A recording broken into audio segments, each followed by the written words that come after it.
Welcome to Flat, Cool, and Acid Free, an OK State Archives podcast, bringing you stories about Oklahoma State and Oklahoma. My name is Libby Whitlow, and I'm the digital storytelling intern for the OSU libraries. In this episode, we are going to dive into the history of protests here at OSU. Protests have embedded themselves in campus life since the early years of OAMC. Over time, protest goals and objectives have changed to reflect the shifting needs and concerns of those on campus. With resources in the OSU library, I started looking for the different forms of protests on campus and saw the potential threads throughout history that energize students, faculty, and staff to organize for reform. The first significant protest in OSU history was a result of the election of Jack Walton as governor of Oklahoma. He was elected governor in 1922. Walton made drastic changes to the state's higher education administration with the selection of 3 farmer labor men to serve on the Board of Agriculture. They appointed George Wilson as the next president of OAMC, despite the 1-month overlap in contracts with former OAMC president James B. Eskridge. Students, staff, and alumni were angry over President Wilson packing positions on campus in his favor. They protested before Wilson even got to campus. Some forms of protest included gathering in the auditorium, letting loose black sheep on the college farm, painting the word agitator on several locations across campus, as well as positioning flags at half-mast and raising a red bedsheet above them. Eskridge tried to advocate for a peaceful transition, but Wilson arriving on campus with officers from the National Guard was met with eventual resentment. President Wilson was removed in less than a month and was followed up by Richard G. Tyler. In contrast, a smaller protest that arose during the Great Depression came in the form of disapproval from students toward the Panhellenic Greek Council and its proposed budget for homecoming. A wave of protest met the budget that sought to decorate a parade float to represent all Greek chapters, as well as social activities like dinners and lunches for some homecoming guests. After the Second World War and leading into the 1950s, OAMC was plunged into the fears of the Red Scare.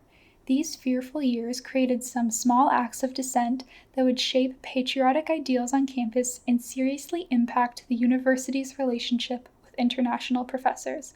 To get behind the story, I had a conversation with former head of OSU Archives David Peters about the controversial termination of international staff members upon not signing loyalty oaths to the United States government.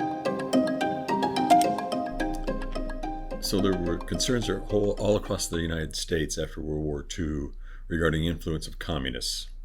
And the communist influence was expanding throughout the world. The Soviet Union is the largest country by area in the world. China is the largest country by population, and it's becoming communist. And so there's legitimate concerns about the influence of communism. This impacts Oklahoma in that we are going to do what we can in this state to fight that terror against any kind of domestic activity. So our state legislature in 1949 appoints a committee to examine communist influences at our colleges and universities. They then require the presidents of colleges and universities in Oklahoma to verify that there are no communist activities going on within their deans, department heads, faculty, students. By 1950, the American Legion becomes involved in this concern about the growth of communist influence, and they encourage and help write a loyalty oath. It's a very extensive loyalty oath. It's over 450 words that requires all state employees to defend not only the U.S. Constitution but the Constitution of the state of Oklahoma. And if by force, against all enemies, both foreign and domestic. Well, immediately there are problems with this. Even the state's attorney general and the state governor acknowledged that parts of the oath were unconstitutional. But the governor signed it anyway. And so what happens then is the colleges and universities are given roughly about 2 months to get all of their existing employees to sign the loyalty oath. And then the understanding was any new employees, of course, would have to sign the loyalty oath before they could be put on payroll. So what happens with the implementation of the oath, first of all, they have to get oaths printed. And so there's the logistics involved with the printing of the oaths. And then the state also mandated they keep records of everyone who signed the oaths and those who hadn't signed the oaths. And so it's a lot of, I hate to use this term, but a lot of red tape regarding the Red Scare, because the government had to produce all these documents to verify that things were being signed and approved. Initially, international faculty, students, graduate students, staff felt that they would not have to sign the oath. But the state, Oklahoma State's budget office said, oh no, they had to, or they would be kicked off the payroll. There were others, pacifists, conscientious objectors, who felt they shouldn't have to sign the oath because it required them to defend the Constitution by force. And they had shown in previous legal ventures that pacifists weren't required to do that. In fact, many of these individuals had served in World War II in non-combatant service. They had expressed and shown their loyalty to the United States, so they thought they had an out too. Well, eventually there was about a dozen or so individuals, both international and other Oklahoma residents, who decided they weren't going to sign the oath, but changed their strategy to sign the oath, but to cross out those sections that they felt didn't apply. So if they were a citizen of another country, they would cross out those sections about loyalty to the U.S. Constitution and defend it. And then would put a note, I'm a citizen of the United Kingdom, or I'm a citizen of France, whatever notation they would add to it. For those who were conscientious objectors, they would cross out those sections about being forced to serve in a military capacity. So a legal case is prepared for our Board of Regents, who felt parts of it were unconstitutional, and these employees. So they were actually working together, and it goes to a state court. The state attorney general has to defend the state on this loyalty oath that he thinks is unconstitutional, but he's mandated to defend the state even though he disagrees with what the decision is. The judge in the case decides for the state that the loyalty oaths are required. This is then appealed to the state Supreme Court, who unanimously say, nope, the law applies. You cannot work at OSU or Oklahoma Academic College or University of Oklahoma or any state institution without signing a loyalty oath. Eventually, it reaches the Supreme Court. There were 8 of 9 justices who attended the hearings. All 8 judges voted for those appealing the decision. The Supreme Court supported those who felt they did not have to sign the oath. They said the oath was unconstitutional in many regards, and so they threw it out. So all the way through Oklahoma, people are signing it whether they think it's constitutional or not. It gets to our state courts, and then when it gets to the federal court, they say, no, this is unconstitutional.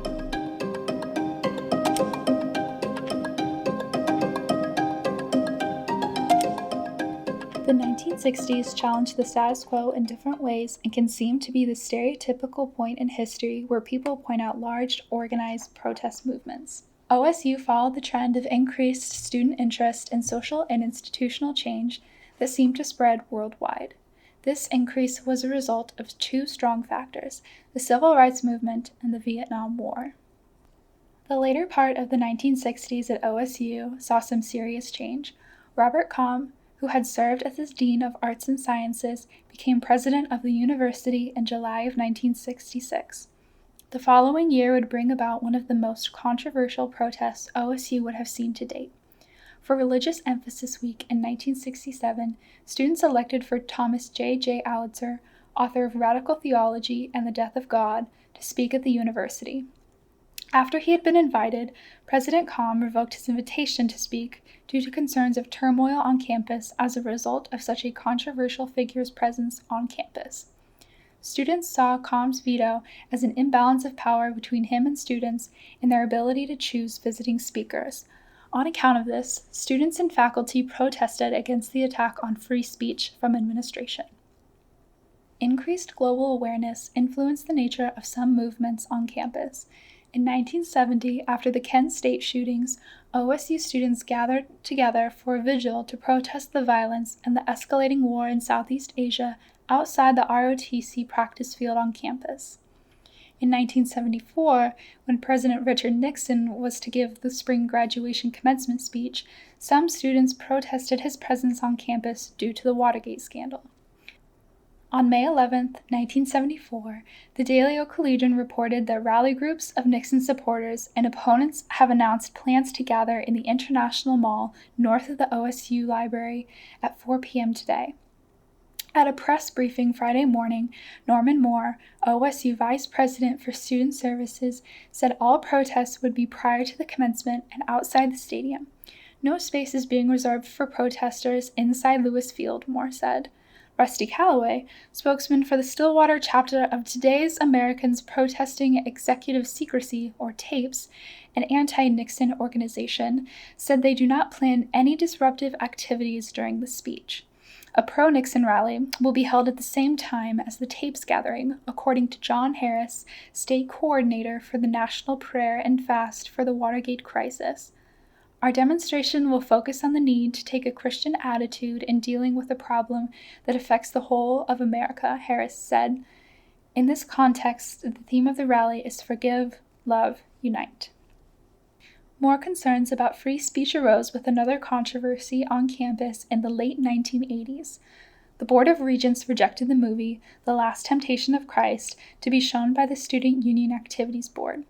SUAB wanted to show the movie in the Student Union Little Theater in October of 1989 because it had not appeared in any large theater in Oklahoma.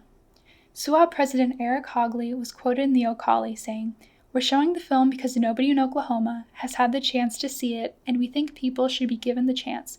People have to be able to formulate their own opinions." The blocking of the film at the university was met with plans to protest and gather a legal case against the Oklahoma State Board of Regents, where a preliminary hearing was given in the Federal District Court, Eastern District, and aided in the film eventually being shown on campus. As I come to an end on this episode, I want to say that history did not end in the 80s. I chose to end my bigger points in 1989 because this is when archival resources started to become fewer and fewer. Since Flat, Cool, and Acid-Free is an archives podcast, the history that I reference throughout will have links to the archives that our viewers can read about after the show. With that being said, I'd like to end on a quote from the Tea and Glee Society, who were active on campus in the late 60s. From the protests surrounding Governor Jack Walton and concerns about free speech on campus, to smaller acts of dissent such as crossing out lines and loyalty oaths and demanding reconfigurations of budgets during the Great Depression, OSU has seen protests big and small. What threads all of these events together to make them all tie back to the history of the university? Perhaps a connection lies in a statement made during the Friday afternoon Tea and Glee Society interview with former Senator Fred R. Harris.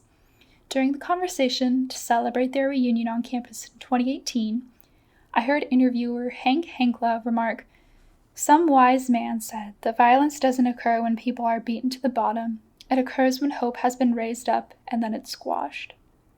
In all of these protests, I can see a sense of hope for a better future seemingly threatened from the perspective of concerned students. The Tea and Glee Society conversation made me realize that protests could be a response to hopes for a better future, meeting hurdles along the way. Going forward, I hope that we can all better understand why protests break out and we can be more thoughtful at preventing tensions from escalating to such an extreme today. Theme music is It's a Process, composed by Ben Stone and Finlay Green, and published by BBC Production Music PRS. From the folks at the Oklahoma State University Libraries and Archives, thank you for listening, and always remember to keep your archival material flat, cool, and acid-free.